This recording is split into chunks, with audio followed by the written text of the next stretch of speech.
Le plan épargne retraite PER, créé en 2019, vise à remplacer les anciens produits d'épargne retraite tels que PERP, contrat Madelin, le contrat article 83 ou encore PERCO. Vos anciens produits ne disparaissent pas automatiquement. Vous pouvez les conserver, mais il est important de les comparer au PER pour déterminer s'il est opportun ou non de les transférer.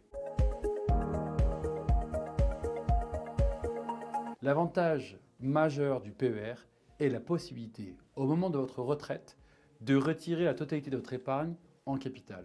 Avec les anciens produits, vous ne pouviez retirer que 20% de votre épargne en capital, les 80 restants étant restitués sous forme de rente. Pour le contrat Madelin, aucun retrait en capital n'est possible et tout est versé sous forme de rente viagère. Pour le PERCO et article 83, le transfert vers un PER n'apporte aucun avantage supplémentaire en termes de sortie. Le PERCO peut déjà être retiré en totalité en capital, tandis que l'article 83, même transféré vers un PER, ne peut être retiré qu'en rente. Si vous êtes indépendant et que vous transférez votre contrat Madelin vers un PER, vous n'aurez plus d'obligation de versement annuel, contrairement au contrat Madelin. Autre avantage du PER est la possibilité de retrait anticipé, c'est-à-dire avant l'âge de départ à la retraite, par exemple pour l'achat de votre résidence principale. Si vous décédez avant d'avoir liquidé votre PER, votre épargne sera versée en capital aux bénéficiaires que vous aurez préalablement désigné et non sous forme de rente, comme c'était le cas pour les anciens produits. Notez que le transfert de votre épargne vers le PER ne vous permet pas d'obtenir de nouvelles déductions fiscales sur vos versements. Soyez également attentif aux frais de transfert pouvant atteindre jusqu'à 5% de votre épargne.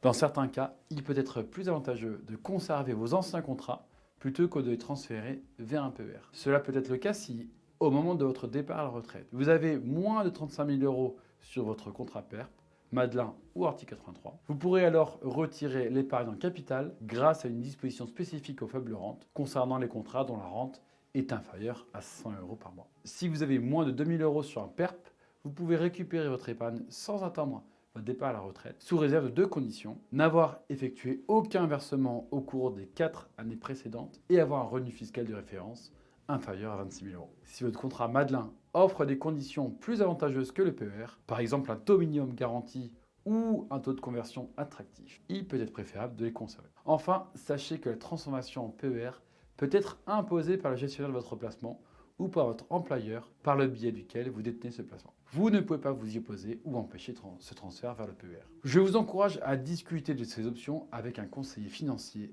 pour étudier vos contrats d'épargne et déterminer s'il est opportun de les transférer.